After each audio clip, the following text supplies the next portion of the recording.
Bonjour à toutes et bonjour à tous. Je fais cette vidéo pour débattre de plusieurs sujets, notamment des Gilets jaunes, bien entendu, dont je fais partie, et parce que j'ai participé à cette journée formidable ici à Nantes euh, hier après-midi.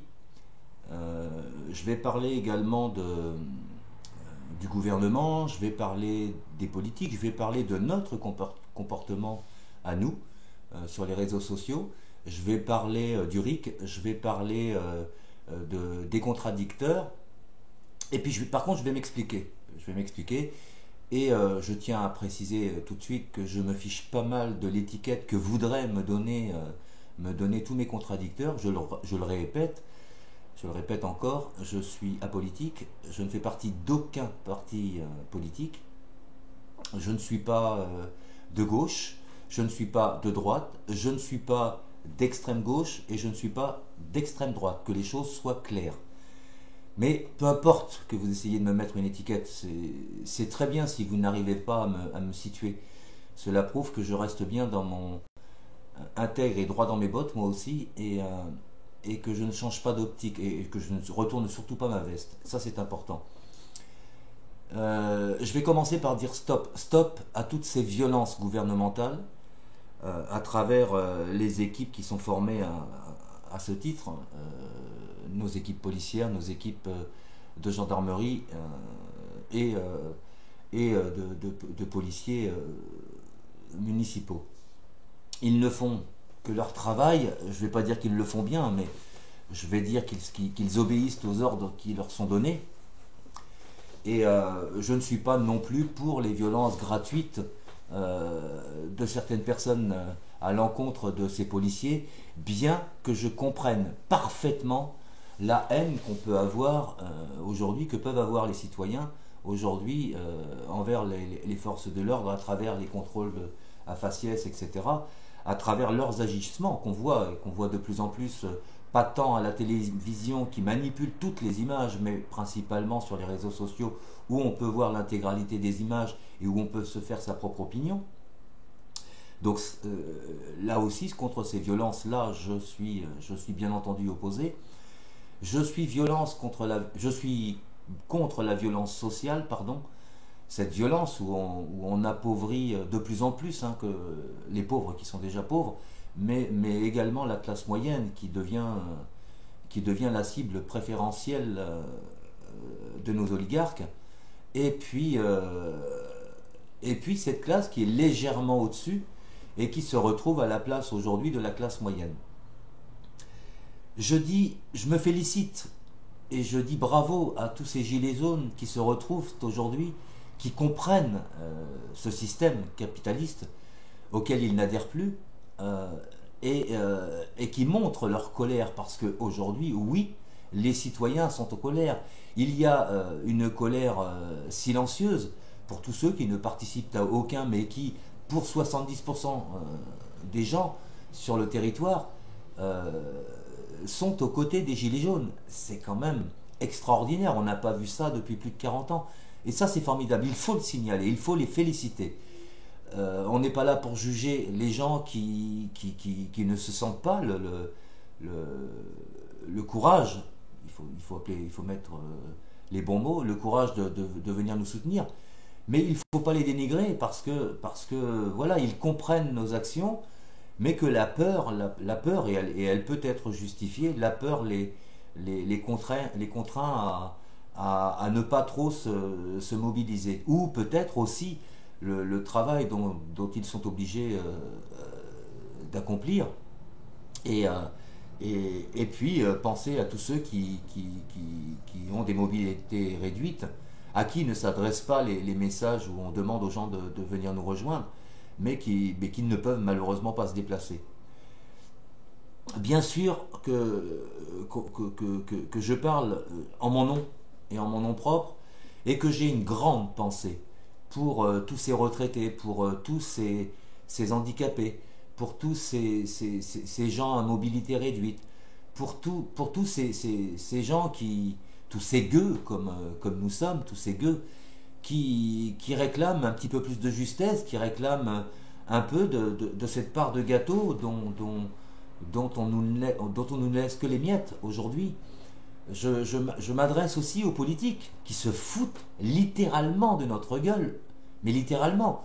Quand on écoute, quand on a la patience et quand on se fait violence pour écouter les débats de nos politiques, nos contradicteurs, ouais, on a envie on a envie de leur rentrer dedans, quoi. Pas physiquement forcément, mais de leur rentrer dedans et de leur dire, mais vous ne comprenez rien à rien. Enfin, c'est pas que vous ne comprenez pas, vous comprenez parfaitement bien. Je ne vais pas vous dire que vous n'êtes pas intelligent, bien au contraire. Mais vous faites semblant de ne pas comprendre. Ça vous arrange. Vous avez tellement peur de perdre vos privilèges, peur de perdre votre pouvoir. Vous avez juste oublié une chose. Vous parlez beaucoup d'élections, que vous êtes élus à la majorité. Ben, si on parle des élections, je crois qu'on peut en discuter. Ce que vous n'avez pas compris encore sur les élections, enfin vous n'avez pas compris. Vous manipulez tellement bien les élections aujourd'hui que vous savez ce qui s'est passé. Ce qui s'est passé, c'est que vous nous avez mis... vous nous avez choisis, parce qu'on a élu des gens que vous nous avez choisis à travers les médias. Et vous nous avez présenté à la finale 2 personnes. Vous nous avez présenté une petite dizaine ou une quinzaine pour n'en choisir que 3, puis 2. Et puis sur ces 2, vous nous avez demandé, à nous, au peuple, directement, c'est ce que j'appelle du foutage de gueule, de choisir entre la peste et le choléra. Donc forcément, le choix était compliqué. Mais nous avons essayé, enfin, pour ceux qui ont voté, dont je ne fais pas partie, enfin, j'ai voté blanc, je ne vais pas dire que je ne fais pas partie, mais comme mon vote n'est pas reconnu, si mon vote avait été reconnu aujourd'hui, les élections auraient été annulées. Parce que si le vote blanc avait été reconnu, il était majoritaire. Mais peu importe. Tout ça pour dire que vous êtes payés par nous. C'est nous, les citoyens, qui vous payons. Je vous le rappelle, hein, c'est pas l'État qui trouve de l'argent qui tombe du ciel. Non, l'État trouve de l'argent chez nous. Chez nous, les citoyens, que nous soyons ouvriers ou pas, d'ailleurs, nous participons à cette économie, à ce lynchage économique et capitaliste. Et nous participons bien malgré nous à toutes vos cotisations. Donc voilà, d'autres un peu plus et d'autres un peu moins. Mais tout le monde participe. Et c'est grâce à cet argent que vous êtes rémunérés. Et c'est bien le peuple qui vous rémunère. À partir de ce moment-là, vous devez écouter le peuple. Qui, prétendez-vous, vous a élu? Alors, pour l'instant, force nous est de constater que vous n'écoutez que les oligarques, que l'Union européenne, mais certainement pas le peuple. Pourtant, quand on est dans un gouvernement et quand on est président de la République, n'est-ce pas Macron, on est censé entendre son peuple. Et là, tu ne l'entends pas. Enfin, tu ne l'entends pas. Je suis gentil avec toi. Tu fais la sourde oreille. Tu joues le silence et le mépris, puisque le silence est le meilleur des mépris, en n'entendant pas ton peuple, en ne l'écoutant pas. Et tu n'arrêtes pas de nous dire que tu l'entends. Je ne sais pas si tu te rends compte de l'image que tu donnes en prétendant que tu vas augmenter le SMIC de 100 €, alors que ces 100 € ne seront apportés qu'à quelques personnes minoritaires sur le pays. Pas pour tous les ménages, pas pour tous les citoyens. Comment tu peux faire ça? C'est tous les citoyens qui sont dans la rue, c'est pas une partie. C'est la majorité des citoyens qui sont dans la rue. Alors il serait peut-être temps de les entendre. On va parler aussi de ces blocages qui sont effectués. Et c'est là que je vais hausser un peu le ton et que je vais piquer une colère. Je vais parler de ces blocages parce que vous êtes gentils. Nous sommes gentils. Jusqu'à maintenant, nous bloquions les ronds-points. Les ronds-points aux alentours des grandes surfaces commerciales, des grands établissements commerciaux qui sont établis partout autour des grandes villes. Mais on laissait passer quand même, c'était pas un blocage, c'était simplement un ralentissement. On laissait passer tout doucement les gens. On était relativement très gentils. Moi je m'adresse maintenant à nous les gilets jaunes. Il est peut-être temps maintenant de faire un réel blocage. Et quand j'entends un réel blocage sur l'économie. C'est difficile. Mais nous nous privons toute l'année, toutes les fins de mois, de tous les mois de l'année, nous nous privons. Ce que je pense aujourd'hui, et pour aller un petit peu plus vite, c'est que nous devrions faire des blocages réels. Et plutôt que d'aller faire des blocages qui gênent un peu, il faut le reconnaître, qui gênent un peu les citoyens, qui nous soutiennent, hein, il n'y a pas de souci, mais qui les gênent un peu, pourquoi? Et là, je m'adresse à nous, les Gilets jaunes, à vous, les routiers, à vous, les agriculteurs. Pourquoi ne bloquons-nous pas? Et là, on n'a pas besoin des syndicats pour le faire. On en a fait la preuve depuis 6 semaines. On n'a pas besoin des syndicats pour aller bloquer l'économie. On n'a pas besoin de demander d'autorisation à qui que ce soit pour faire des blocages sur des terrains publics autour de la grande distribution. Qu'est-ce que c'est que la grande distribution? C'est les lobbies. Les lobbies qui décident de tout, qui nous ont privés de tous nos commerces, dans tous nos villages, dans tous nos centres-villes. On n'a plus rien à cause de cette grande distribution. Alors, puisqu'ils sont la cause de tous nos malheurs, il faut les bloquer. Mais il faut vraiment les bloquer. Et je peux vous promettre qu'en bloquant toutes les centrales d'achat sur le territoire, et il y en a bien moins que les centres commerciaux qui puissent exister dans tous les villes et les villages, ça existe de partout, ça a poussé de partout, et ça a privé, bien sûr, tous les petits commerces qui ont disparu, et qui vont disparaître de plus en plus. La grande distribution s'est attaquée au pétrole, s'est attaquée à nos monuments mortuaires, s'est attaquée à nos fleuristes, s'attaque à nos pharmaciens, s'est attaqué à nos coiffeurs, s'est attaqué à nos cordonniers, s'est attaqué à nos serruriers, s'attaque maintenant à la restauration en faisant des chaînes de restauration, s'attaque... il n'y a pas que McDo, les chaînes de restauration, il y en a énormément, hein, des chaînes de restauration. S'attaque à tout, la grande distribution.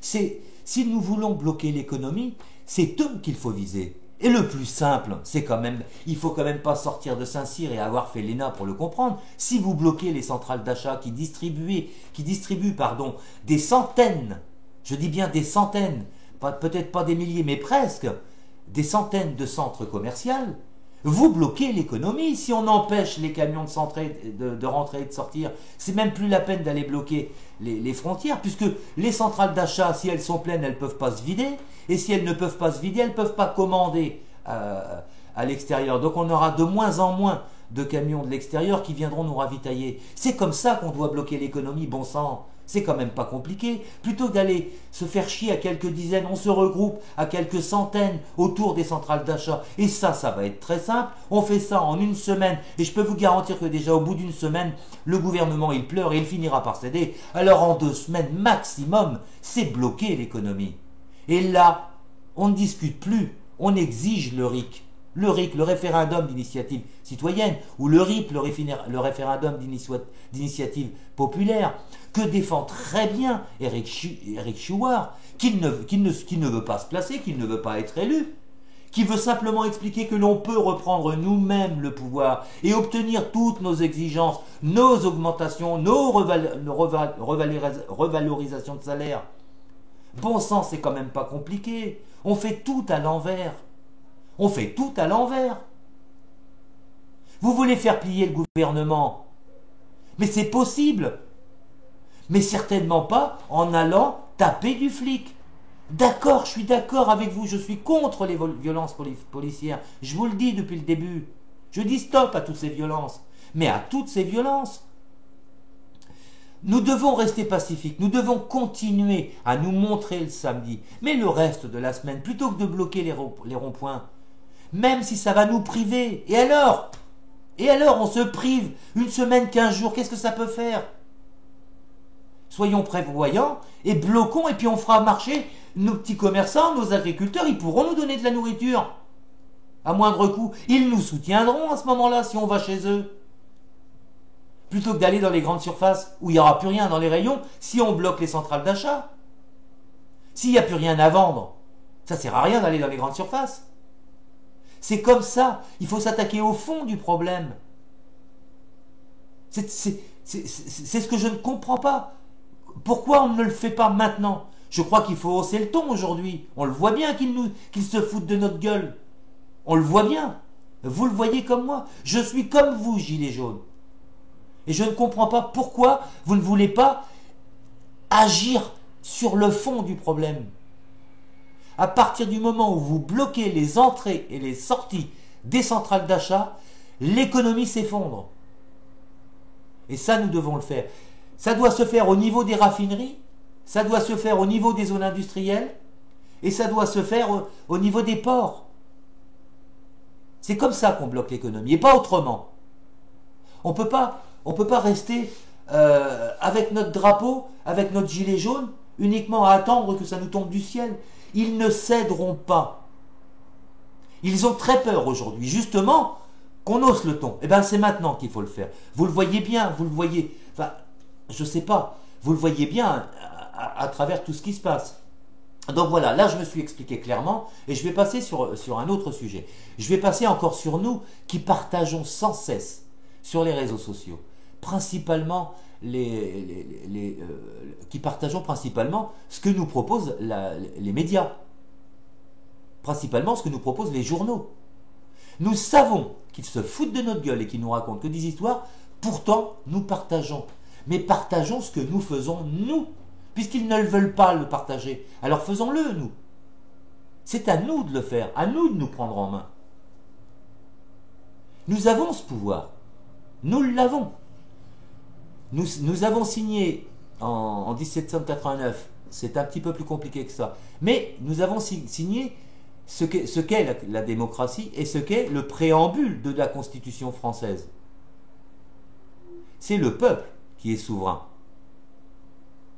Et ça, ils pourront vous dire tout ce qu'ils veulent à la télé, c'est le peuple qui est souverain. Et c'est bien le peuple qui doit décider de son avenir.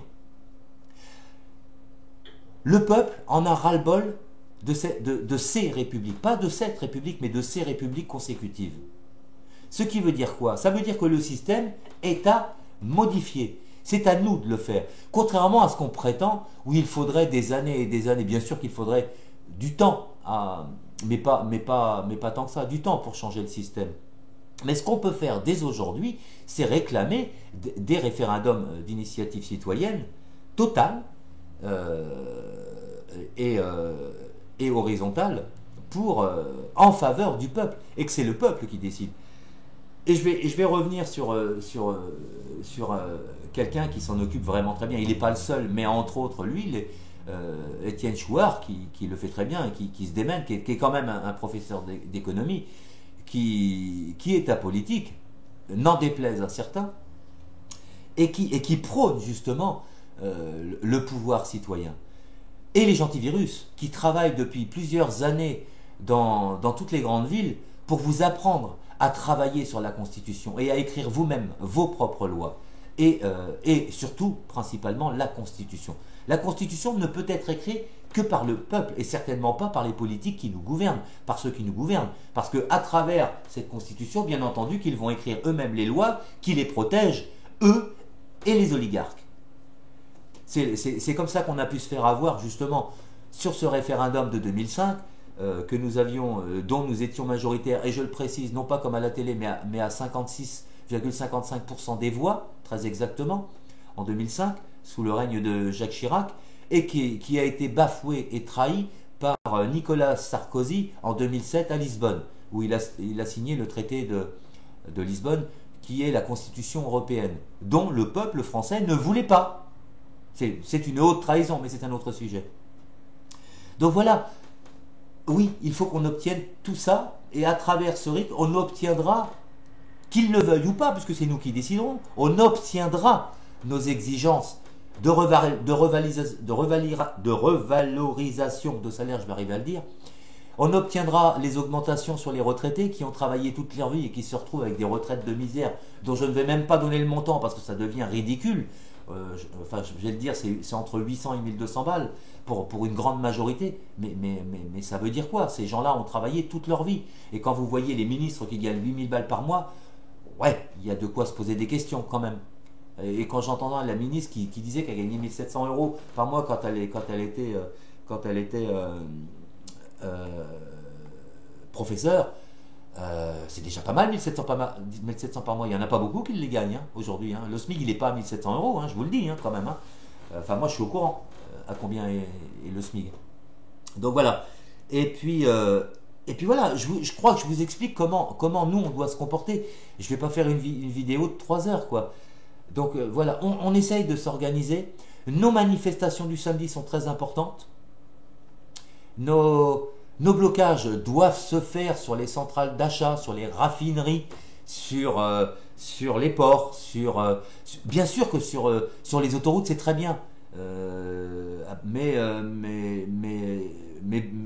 surtout bloquer les sorties d'autoroute, pas trop les entrées où on prend le ticket, où on paye rien, mais principalement les sorties d'autoroute où là où il faut payer et où les gens cachent bien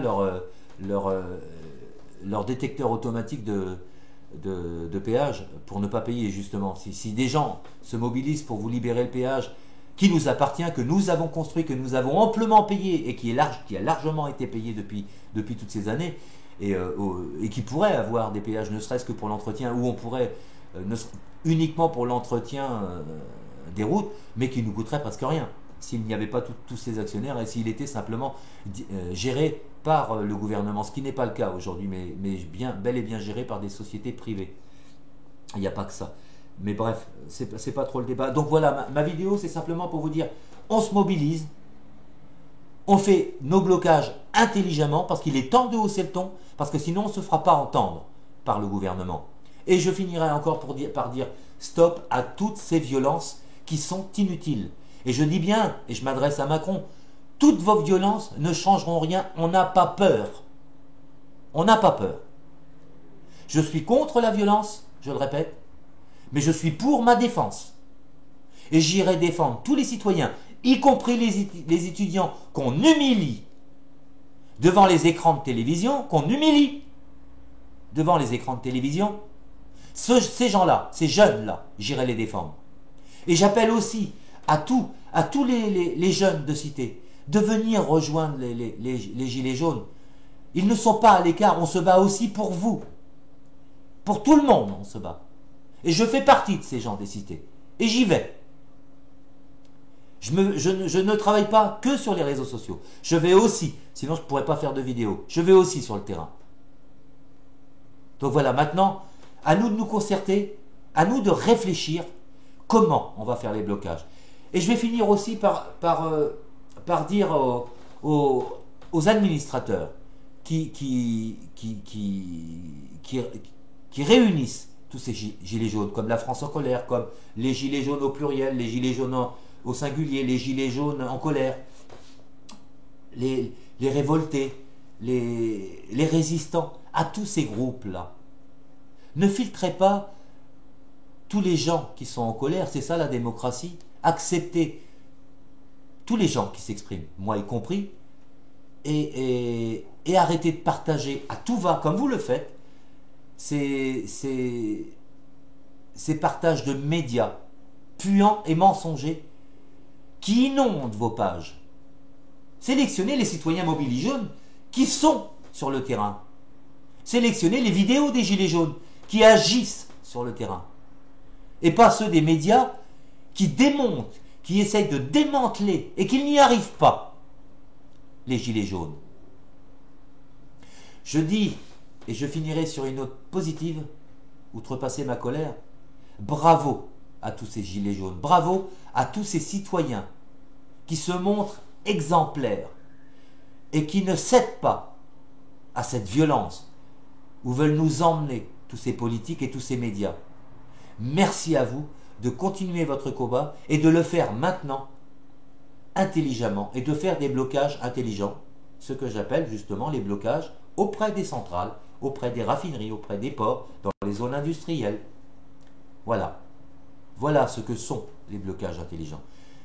Merci de votre patience, merci de m'avoir écouté et pardon pour cette colère, parce que je vous promets qu'hier, dans toute ma journée, où j'ai assisté à ce défilé à Nantes, où nous étions entre 2 et 3 000 personnes, c'était extraordinaire.